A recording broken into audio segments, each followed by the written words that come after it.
Domžalčani, ki so v zadnjem času v dobri formi v seriji dveh zaporednih gostujočih zmag, so tokrat doma gostili Celjane. Gostje imajo nekaj težav s poškodbami, manjkata Gobec in tudi vezist Vrhovec. Tole je že prva priložnost tekme in velika priložnost za Domžale. Najprej vratnica, potem pa še Gerič, ki ni uspel premagati gostujočega vratarja Kotnika. 8. minuta, še ena žoga v kazenski prostor. Najvišji je bil Slobodan Vuk, a za las zgrešil celjska vrata.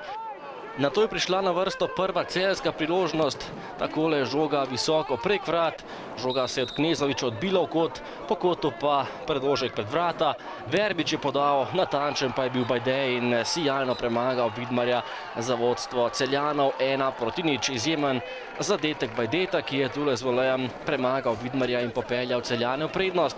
Do konca prvega polčasa gosti nevarni po protinapadih, tule je vratnica rešila vratarja Vidmarja, Cebara je streljal, nato pa še enkrat Verbič in na pravem mestu Vidmar, ki je žogo uspel izbiti v kot. Vseeno pa tale žoga ne bi končala v domžalskih vratih.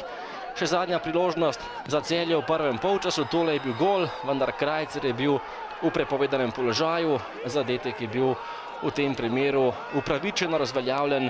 Nato pa še zadnja minuta prvega polčasa, po predložku iz kota Dejana Geriča je bil najvišji Slobodan Vuk, a na koncu zgrešil vrata in na polčaso s prednostjo odšli Grofje.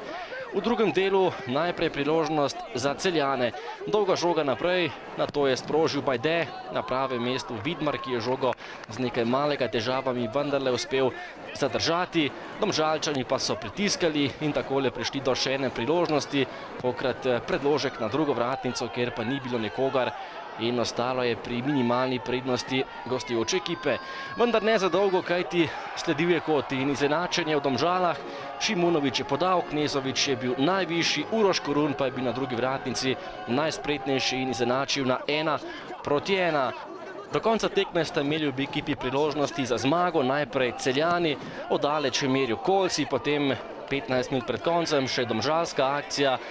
Napačna podaja in protinapad Celja, vdaleč so poskušali gostje, na pravem mestu je bil Vidmar in žogo tokrat uspel izbiti v kot.